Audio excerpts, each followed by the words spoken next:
নমস্কাৰ ভাইটি ভণ্টিসকল, মই দিগ্বিজয় ফুকন আৰু তোমালোক সকলোৰে দিগ্বিজয় দাদা। তো আজি মই তোমালোকৰ কাৰণে লৈছো মেট্ৰিক পৰীক্ষাত অহা আটাইবিলাক ইংৰাজী ইম্পৰ্টেণ্ট ৰচনা বা এছে।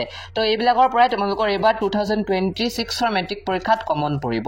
কেৱল মেট্ৰিক পৰীক্ষা বুলিয়ে নহয়, তোমালোকৰ হাফিলি হওক, প্ৰি বোৰ্ড হওক বা ছেকেণ্ড ইউনিট টেষ্টত হওক, ইয়াৰ পৰাই তোমালোকৰ প্ৰশ্ন আহিব। তোমালোকে ভিডিঅ'টো শেষলৈকে চাই থাকিবা।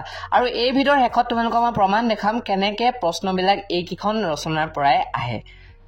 তো চোৱা, প্ৰথমখন হ'ল সায়েন্স ইন এভৰিডে লাইফ। কেতিয়া কেতিয়া আহিছে তোমালোকে দেখিছা? এইখন আহিব পাৰে সায়েন্স ইন ডেইলি লাইফ, অৰ্থাৎ দৈনন্দিন জীৱনত বিজ্ঞান, এনেকৈ আহিব পাৰে।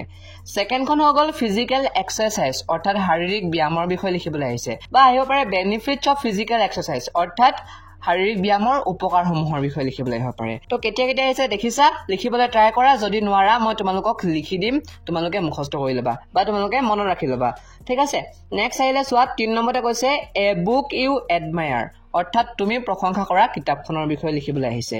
ইয়ৰ ফেভৰেট বুক, তোমাৰ প্ৰিয় গ্ৰন্থখনৰ বা তোমাৰ প্ৰিয় কিতাপখনৰ বিষয়ে লিখিবলৈ আহিব পাৰে।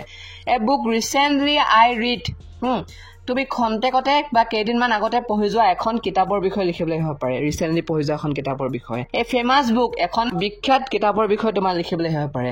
এই গোটেইকেইখন তুমি বেলেগ বেলেগ লিখিব পাৰা কিতাপ, তোমাৰ ইচ্ছা অনুযায়ী। তুমি কোনখন কিতাপক প্ৰশংসা কৰা, তুমি কোনখন কিতাপ ভাল পোৱা, তুমি কিখন কিতাপ কেইদিনমান আগত পঢ়ি গৈছা, কোনখন কিতাপ তোমাৰ মতে ফেমাছ বুক, তো তুমি নিজৰ মতে লিখিব পাৰা, ঠিক আছে? বা তুমি এখন কিতাপে মুখস্থ ৰাখিবা যদি তোমালোকে মুখস্থ কৰিছা। যদি তোমালোকৰ চেণ্টেন্স গঠনটো ভাল, দেন তোমালোকে নিজৰ মতে লিখি ল'ব পাৰা, ঠিক আছে? ধৰা হওক তোমালোকে এতিয়া উইংছ অফ ফায়াৰৰ বিষয়ে লিখিছা, APJ আব্দুল কালামৰ। তুমি তেতিয়াহ'লে এ বুক ইউ এডমায়াৰ বুলি লিখি দিব পাৰা, এখন ইয়ৰ ফেভৰেট বুক বুলি লিখি দিব পাৰা, এ বুক ৰিচেণ্টলি আই ৰিড বুলি লিখি দিব পাৰা, বা এ ফেমাছ বুক বুলি লিখি দিব পাৰা, ঠিক আছে? তাৰপৰা নেক্সট চোৱা, the man you admire most, অৰ্থাৎ তোমাৰ প্ৰশংসনীয় মানুহজনৰ বিষয়ে লিখিবলৈ আহিব পাৰে। Life of a great man, অৰ্থাৎ এজন মহান ব্যক্তিৰ জীৱনী লিখিবলৈ আহিব পাৰে। তোমালোকে এজন ব্যক্তিকে চাই ল'বা আৰু দুইটাতে লিখি দিবা। ধৰা হওক তুমি লিখিছা এতিয়া শ্ৰীমন্ত শংকৰদেৱ, দুইটাতে লিখি দিব পাৰা, হয়নে? নেক্সট আহিলে ডিচিপ্লিন, নেক্সট আহিলে ডিউটিজ অফ এ ষ্টুডেণ্ট, অৰ্থাৎ ছাত্ৰৰ কৰ্তব্য।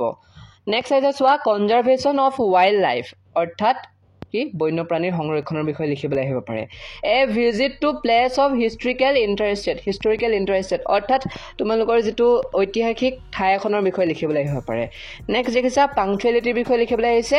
Travelling as a part of education, অৰ্থাৎ শিক্ষাৰ অংগ হিচাপে ভ্ৰমণ, সেইটো লিখিবলৈ আহিব পাৰে। তো এইকেইখনৰ উপৰিও তোমালোকে চাই যাবা নিউজ পেপাৰৰ বিষয়ে, ফ্লাড ইন আছামৰ বিষয়ে, আৰু লগতে চাই যাবা তোমালোকে ইয়ৰ এম ইন লাইফ, এইকেইখন চাই যাবা। ইয়াৰ পৰা কমন পৰিব তোমালোকৰ। আৰু এতিয়া সময় আহিছে তোমালোকক এইটো দেখুৱাৰ যে ইয়াৰ পৰা কেনেকৈ আগৰ এক্সামবিলাকত কমন পৰিছে। 2025ত বিভিন্ন ডিষ্ট্ৰিক্টত হৈ যোৱা প্ৰি বৰ্ড এক্সামত কেনেকৈ ইয়াৰ পৰা কমন পৰিলে তোমালোকক মই এতিয়া এই বিষয়ে দেখাম। তো চোৱা, important of newspaper aim in life Kamrup মেট্ৰত পৰিছে। ঠিক একেদৰে a book recently I read punctuality বৰপেটাত পৰিছে। Your favourite book life of a great man science in everyday life, অৰ্থাৎ গোটেইকেইখনেই পৰি গ'ল চৰাইদেউত, হয়নে? ধুবুৰীটো দেখিছা ডিউটিজ অফ ষ্টুডেণ্ট, ছাত্ৰৰ কৰ্তব্য আহিছে। Benefit of physical exercise, flood in Assam, তিনিখনেই পৰি গৈছে কমন। নগাঁৱত দেখিছা a book you admire, science in everyday life, physical exercise, গোটেইখিনিয়ে কমন পৰি গ'ল। ডিব্ৰুগড়ত দেখিছা তোমালোকে travelling as a part of education, সেইখনো কমন পৰি গ'ল। Science in everyday life common পৰি গ'ল। আৰু তোমালোকে এতিয়াই কৈছোঁ চাই যাবা এয়াৰ পলিউশ্যনখনো মেট্ৰিক পৰীক্ষাৰ কাৰণে, সেইখনো ডিব্ৰুগড়ত পৰিছিল প্ৰি টেষ্ট 2025ৰ এইখিনি ৰচনাৰ কুৱেশ্যনখিনি, ঠিক আছে? গতিকে তোমালোকে বুজি পালা কেনেকৈ ইয়াৰ পৰা কমন পৰিছে। গতিকে এইবাৰো এই ধৰণে কমন পৰিব, তোমালোকে প্ৰমাণ পাবা পৰীক্ষাতে। তোমালোকক মই যেতিয়া পেপাৰবিলাক ছল্ভ কৰাম তেতিয়া তোমালোকে গম পাই যাবা। প্ৰি বৰ্ডে আনকি মেট্ৰিক পৰীক্ষা 2025তো এইকেইখনৰ পৰাই কমন পৰিলে। A visit to A place of historical interested, তাৰ পৰাই আনকি ইয়াৰ পৰা কমন পৰিছে। এই ৰচনা 8-10খনৰ পৰাই কমন পৰিছে। দেখিলে কেনেকৈ কমন পৰিলে?